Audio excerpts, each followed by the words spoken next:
कथेचे नाव आहे पान्हा आणि शब्द आहेत अनघा देशपांडे यांचे. माईने आज पूर्णाचा घाट घातला होता. त्याकरिता तिची लगबग चालू होती. तिने जुनी होत आलेली रेशमी साडी नेसली होती. केसांचा अंबाडा करून त्यात बागेतल्या फुलांचा सुनेनी सकाळी केलेला गजरा माळला होता. छोट्या असणाऱ्या चौकोनी स्वयंपाकघरातही तिची इकडून तिकडे धावाधाव सुरू होती. तिच्या रेशमी साडीचा दोरा कोपऱ्यातील कपाटात नकळत अडकला आणि पळभरासाठीची तिची गती थांबली.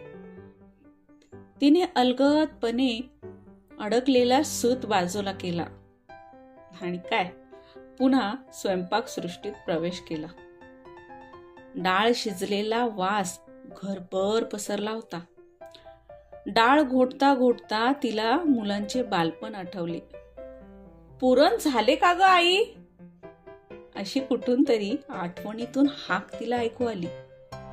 गुळाच्या चर चर वाजत असलेल्या चटक्यात नैवेद्य आधी खाल्ले म्हणून आजीने दिलेली शिव्यांची डागणी किती काळ भाजत राहिली होती. तिच्या साडीच्या निऱ्या खेचत तिच्या पायाशी असलेली नात म्हणत होती, आजी पुरण झालं का? सांग ना. जिवंत चित्रात जिवंत असलेली आठवण बाहुली होऊन जिवंत झालेले पाहून पुरणाची वाटी चिमणीच्या हातात दिली आणि गोड गोड पापा घेतला. गोड सुवासाने अण्णांचेही मन आनंदी झाले होते.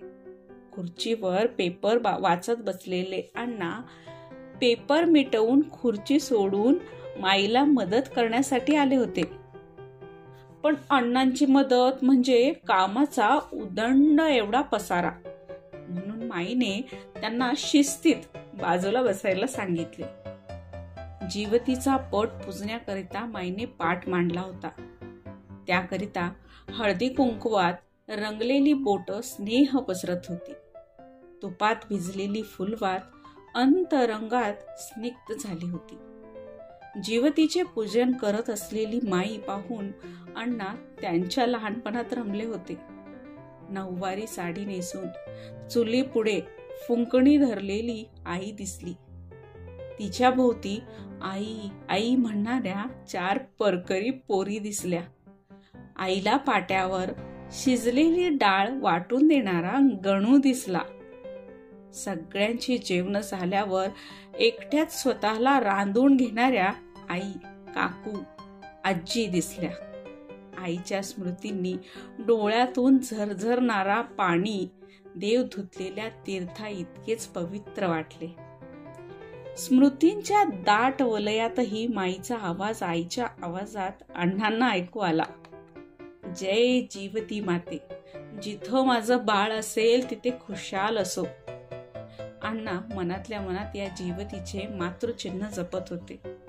सहज चालता चालता तोल जाऊन पडलेल्या म्हाताऱ्या आईचे बोल आठवत होते. अरे आमचं हे असं चालायचंच, पडायचं, धडपडायचं. आता तुम्हीच आम्हाला सांभाळायचं.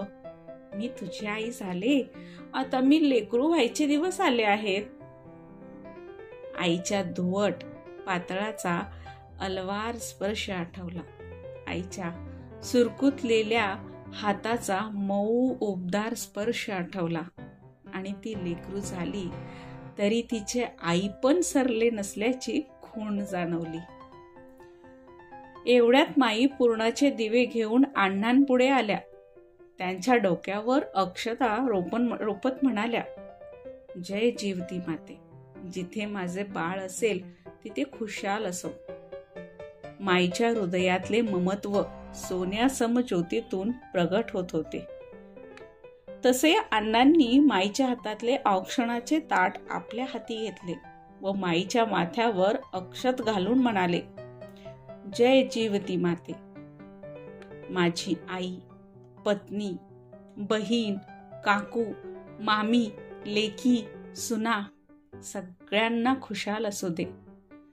तसा दोघांच्याही हळव्या काळजाला वात्सल्याचा पूर आला. घरातल्या राधा स्वरूप कान्हाईच्या बोलाचा स्पर्श होताच पूर ओसळून गेला. नात आवाज देत होती. नात म्हणत होती, आजी बघ ना, आपला विठ्या कसा चाटतोय त्याच्या शेरूला. मी पण अशीच करायचे ना आईला लहान असताना. गाईच्या आचळाला वासराचा स्पर्श होताच पाहणा फुटतो. ही ऐकलेली गोष्ट खरी घडतानाचे साक्षीदार तिथे उपस्थित झाले होते. दुपारी जेवायला आलेल्या लेकाची हाक माईने ऐकली होती. भूक लागली गाई, जेवायला वाढ ना लवकर. त्याला वाढताना सुखावलेला माईचा भाबडा जीव पाहून जीवती माताही आनंदली होती. धन्यवाद.